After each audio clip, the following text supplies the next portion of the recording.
مساكم الله بالخير أعزائي المشاهدين، وأهلا وسهلا بكم بحلقتي الثانية على قناتي، قناة تكنولوجيا المعلومات لاقتصاد مستديم في العراق. مثل ما عودت الإخوان المشاهدين وحسب الطلبات اللي جتني أنه أبدي أسجل حلقات، والغرض من الحلقات أنه أقدم أهمية تكنولوجيا المعلومات وكيفية استثمارها في قطاعات العراق المختلفة، الزراعي والنفط والغاز والكهرباء وغيرها، لأجل النهوض بالاقتصاد وتطوير الاقتصاد وزيادة الإنتاجية، بالإضافة إلى تقليل التكاليف أيضا. من المعروف بالعالم أنه تطوير قطاع تكنولوجيا المعلومات مرتبط ارتباط رئيسي في اقتصاد البلد. مثال على ذلك أمريكا مخصصة من ميزانيتها اللي هي 30 تريليون دولار بالسنة، مخصصة 15% لقطاع تكنولوجيا المعلومات، مبلغ ضخم. نفس الشيء الصين 12%. فالهدف من هذه الحلقات انه نحاول نقدم لبلدنا العراق شيء بسيط، والاتجاهات المهمة اللي تجذب دول العالم في موضوع استثماراتها، حتى نعرف المشاهدين والحكومة بالاتجاهات المطلوب اتباعها وتطويرها والاستثمار بها لغرض إنتاج وتحسين اقتصاد البلد. أول اتجاه من الاتجاهات العشرين اللي راح أقدمها كل حلقة هو ترند معين. أول ترند وأهم ترند اللي هو إنترنت عبر الأشياء، IoT. طبعا احنا نحسب الترندز الموجودة حسب استثمارات الدول بها بالعالم وتوجه دول العالم عليها. احتل IoT أو إنترنت عبر الأشياء باستثمارات العالم إلى مبلغ وصل 1.6 تريليون دولار لحد عام 2025. ميزانية ضخمة واستثمارات ضخمة في المدن الصناعية والمولات والمصانع وحتى البيوت الذكية اللي يسموها البيوت الذكية والمدن الذكية.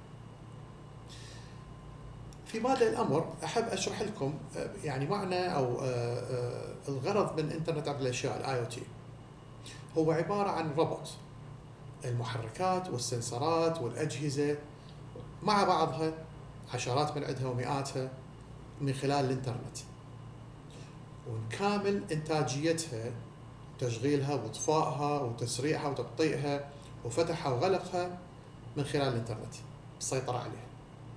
طبعا الغرض من هذه العملية، من ربط هذه الأجهزة كلها، هو زيادة إنتاجية الأجهزة، قلة الأخطاء المرتكبة، بالإضافة إلى تقليل نفقات الطاقة والمصاريف الزيادة. هذا يطبق على المولات، على المصانع الضخمة مثل مصنع أدوية السامرة، وعلى قطاعات الزراعة والنفط وغيرها، مصانع النفط الدورة وغيرها.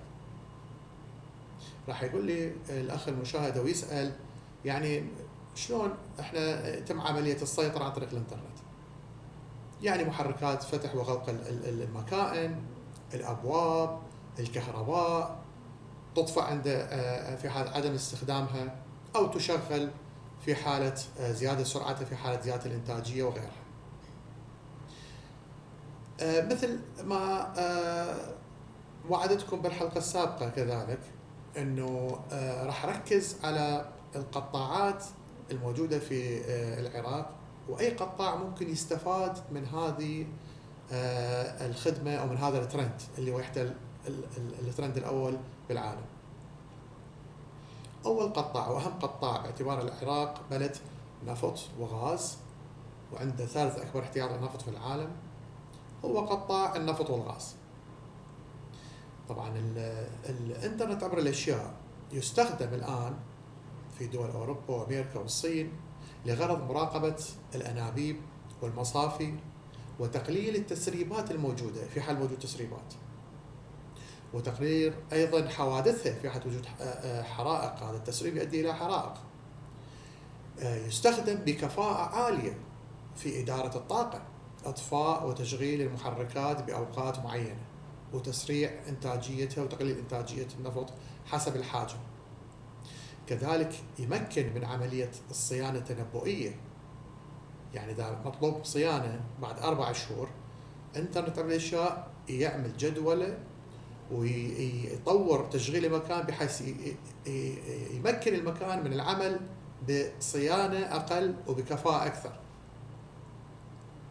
بالاخير يستخدم ايضا بكفاءه عاليه في موضوع استخراج ومعالجه النفط، الحفر. هذا بالنسبه لقطاع النفط والغاز. قطاع مهم يمكن الاستفاده منه، وراح نتكلم عن المشاكل والمعوقات الموجوده في نهايه هذه الحلقه البسيطه وكيفيه معالجتها.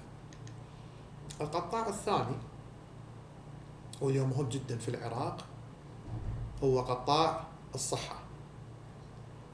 بآخر دراسة نشرت بالعالم في عام 2024 ثبت الإنترنت عبر الأشياء بإمكانية وجودة عالية في عملية مراقبة المرضى عن بعد، خصوصا المرضى الموجودين في المناطق الريفية وأطراف المدينة البعيدين عن المستشفيات. ممكن تتم عملية تتبع سلسلة إمدادات الأدوية، يعني مثل أدوية الأنتيبايوتيك تحتاج إلى برودة معينة عند النقل من مكان لمكان، فيقلل من تلفيات الأدوية، وكذلك يساعد على تحسين استجابة سيارات الإسعاف بشكل أسرع وبدقة أكثر من خلال منظومات تركب وتربط سيارات الإسعاف مع المستشفيات والمراكز الصحية عن طريق الإنترنت. قطاع الصحة بالدراسة 2024 انترنت عبر الاشياء رفع انتاجيته بنسبة 35% من خلال معالجة مرضى بس بشكل كفؤ وبشكل اسرع، من خلال زيادة كفاءة سيارات الاسعاف وتقليل تلفيات الادوية المستهلكة للمعالجة، خصوصا ادوية السكر والقلب وغيرها. حتى في مراقبة الصيدليات دخل، ومعالجة الوصفات الطبية عن طريق الصيدليات، زيادة دقتها وتجنب الأخطاء. أما بالنسبة للقطاع الثالث هو القطاع الزراعي. العراق بلد زراعي كبير وضخم ومتوفر به الأولويات للزراعة. طبعا في قطاع الزراعي أهم خاصية لإنترنت عبر الأشياء أو IoT هو توفير المياه، خصوصا هو أمر حاسم بالعراق مع المشاكل اللي مر بيها شحة المياه والسدود اللي تبنيها تركيا على نهري دجلة والفرات. يسيطر على السدود بشكل كفاءة تصل إلى 70%، ويمنح تجميع المياه في أماكن معينة، وعند المطر وعند الشحة يفتح السدود، وكلها بعملية مبرمجة وباستخدامات أقل من قبل البشر، يعني كلها مسيطر عليها من قبل الإنترنت وبدقة عالية. يساعد في عملية الزراعة الدقيقة، مراقبة جودة التربة، يزيد من إنتاجية المحاصيل من مراقبة التربة والري.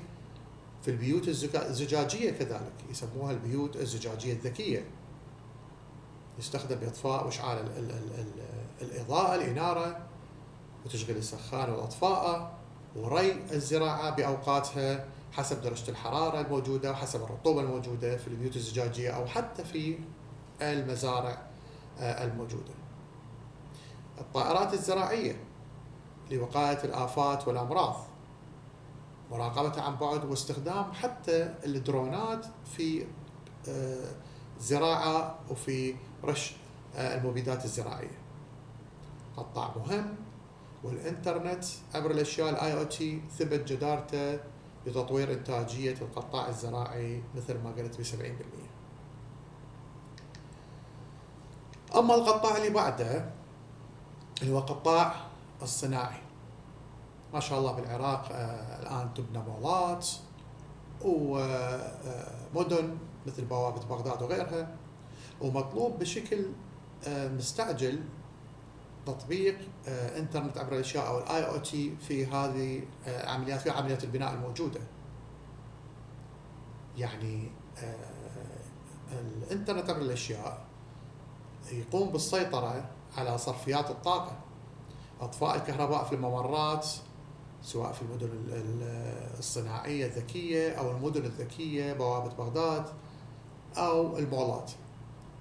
اغلاق الكهرباء على المصاعد عند عدم استخدامها او اثناء الليل، تشغيل مصاعد فقط معينه عند الليل لان السكان نايمين. فتح وغلق بوابات السكيورتي في اوقات معينه. ربط جميع المحركات والاجهزه، الثلاجات والتلفزيونات والاير كونديشنات عند مغادره البيوت. اهل البيت يغادرون البيت يقوم باطفائها لغرض توفير كهرباء على صاحب المنزل. المولات نفس العمليه. المصانع، مصانع ادويه سامره، زياده كفاءه الانتاجيه وتقليل مصاريفها.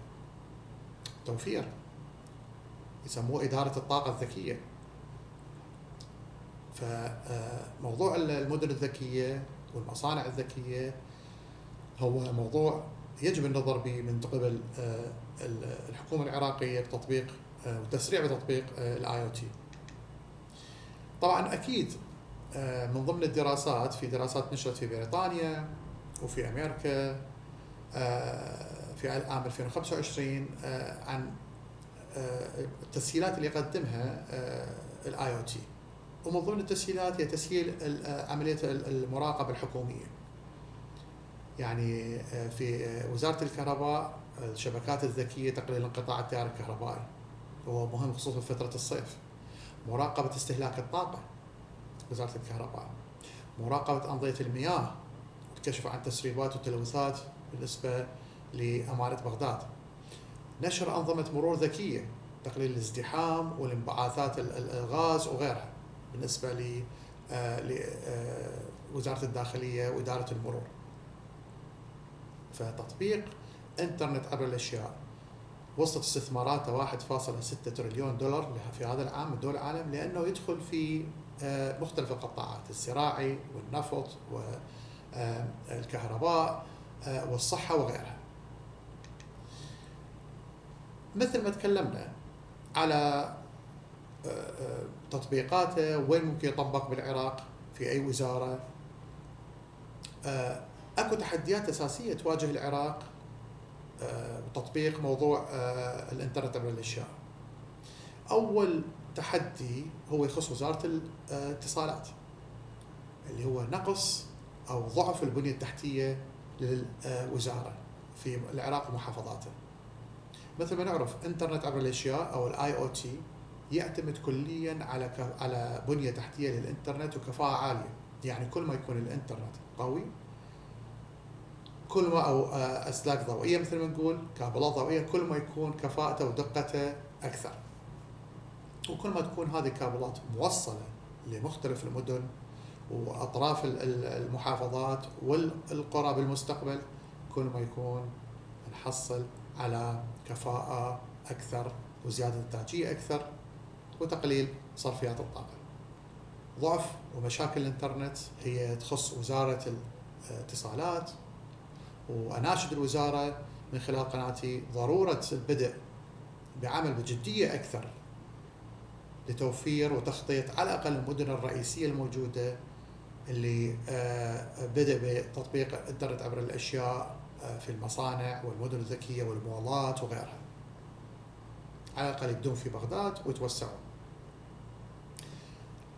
النقطه الثانيه اللي حاب اشير لها هو قله المهارات الموجوده وقله برامج التدريب. فمطلوب التركيز على انشاء مراكز تدريب، الاستعانه بخبراء اجانب او شركات اجنبيه. وما شاء الله الشعب العراقي شعب ذكي ويتقبل التعلم بسرعه. ضروري يقومون بانشاء هذه مراكز التدريب لغرض التدريب على كيفيه نصب وتشغيل او تكامل الاجهزه مع بعضها، المحركات والسنسورات، وتطبيقها في المصانع.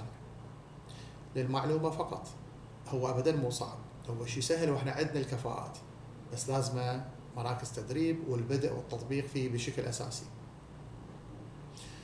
النقطة الثالثة والأخيرة، التحدي الموجود هو الأمن السبراني وكيفية محافظة على سرية المعلومات بالنسبة لمستخدمين هذا الترند.